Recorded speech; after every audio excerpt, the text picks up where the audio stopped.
এই মুহূৰ্তত জনাইছো এটা ব্ৰেকিং নিউজ।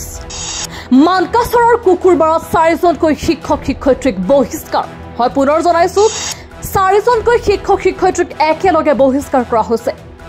নিজৰ কৰ্তব্যত গাফিলতি কৰাৰ বাবে বহিষ্কাৰ কৰা হয় 4জনকৈ শিক্ষক শিক্ষয়িত্ৰীক। কুকুৰবাৰা উচ্চতৰ মাধ্যমিকৰ বিদ্যালয়ত 4জনকৈ শিক্ষক শিক্ষয়িত্ৰীক বহিষ্কাৰ কৰা হৈছে। হাইস্কুল শিক্ষান্ত পৰীক্ষাত নিজৰ কৰ্তব্যত গাফিলতিৰ বাবে বহিষ্কাৰ কৰে। News desk report NS24 digital. আজি জনাল সাৰ্ভিস পৰীক্ষা আছিল, SSLC পৰীক্ষা। তো আমাৰ দুটা পৰীক্ষাৰ গৃহত হল নম্বৰ 5 আৰু হল নম্বৰ 18 দুজনকৈ টিচাৰ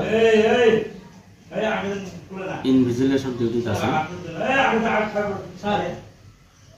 তেওঁলোকৰ কৰ্তব্যত অৱহেলা বা গাফিলতি থকাৰ কাৰণে তেওঁলোকক আগন্তুক পৰীক্ষাৰ বাবে ইনভিজিলেশ্যন ডিউটিৰ পৰা বাদ দিয়া হ'ল।